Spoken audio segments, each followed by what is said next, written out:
Hey, Kirk with Secret Nature here. Time for another episode of your Radioactive House. Today we're talking about element 90, thorium. Now, I wasn't sure when I started this out that I was going to talk about thorium, or because I didn't think I really had any to show you, but turns out I do. There's two places thorium is used, one of which I don't have, and that would be in old mantles. So if you have, what's a mantle? I don't mean like the thing over your fireplace.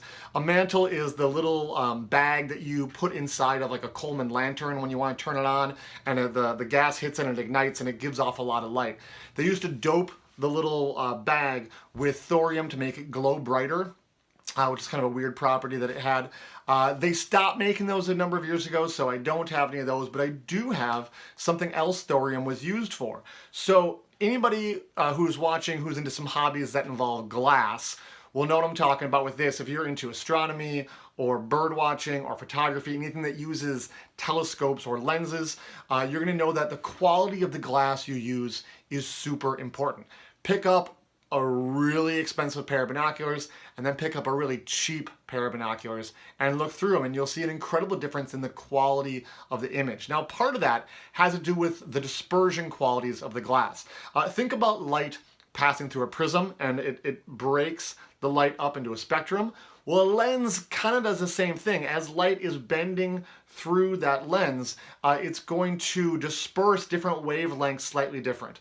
And if they don't all converge on the same focal point at the exact same spot there, you're going to get some usually blue colored or sort of this chromatic fringing around the outside of your image. And if you look through cheap binoculars, you'll see this, where everything's kind of got like a halo around it. We don't want that in any of the kind of applications where we're going to use high quality lenses. So people are trying to figure out what things can we add to the glass that's going to make it not disperse the light as much. Nowadays, the number one thing to use is fluorite. If you buy fluorite lenses, you've got a bunch of money in your pocket and you've got some of the highest quality lenses out there. But there was a time when the element of choice to use was element 90, which would be thorium. So I happen to have some right here. I didn't think I had any until I went looking around the house, and I found an old Super 8 film camera that we have, and there was some extra lenses in there. And this lens right here, this lens, I right away knew was probably going to be a thorium lens because of that color. Now, this would not have been this color when it was originally purchased.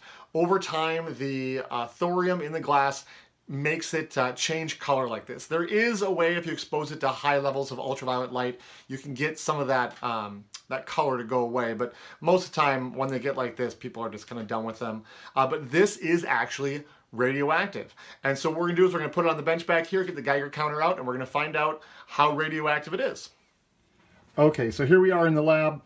I got the Geiger counter out. I'm using the Rad Alert 50. Now, just for those people who haven't seen some of my videos before, just a reminder, the number here we're getting is a count per minute. It is not a dose for the different elements we're testing. Really, the Geiger counters are calibrated for cesium, which we're not measuring today, so that the actual dose setting would not necessarily give us an accurate dose. So when you see other people testing items too, you have to keep in mind if they're using a different Geiger counter with a different size sensor on the front here or on the back for the bigger ones, they're going to get different values for testing the exact same object. So the numbers we're going to see are relative to the other objects you've seen me test in the other videos. So the number 10 here is showing what the background radiation is in this room. Earlier it was 14. I've seen it as high as 18 or 16. It's just going to sort of vary. This is just your natural background radiation. There you go. There's 19. Background radiation you'd have in anybody's house. So I'm going to go ahead and bring in the thorium sample here, and I'm going to set it up on end like this.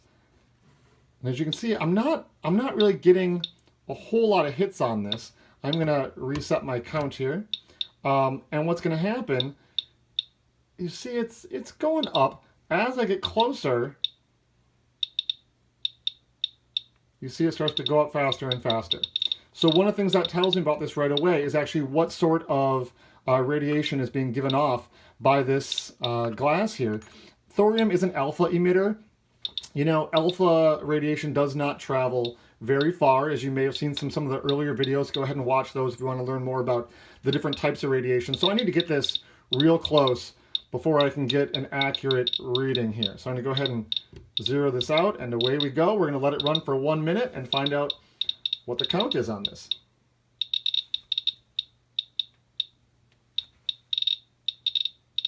So this is certainly radioactive, definitely not as high as some of the things you've seen me test. But keep in mind, this is a piece of glass that's basically designed to go up against your eyeball or really close to your head. Probably not the best idea of the manufacturers to be using thorium in something like this. And as I said in the intro, they definitely have stopped using this. This is not something you're going to go down to the store and find these days.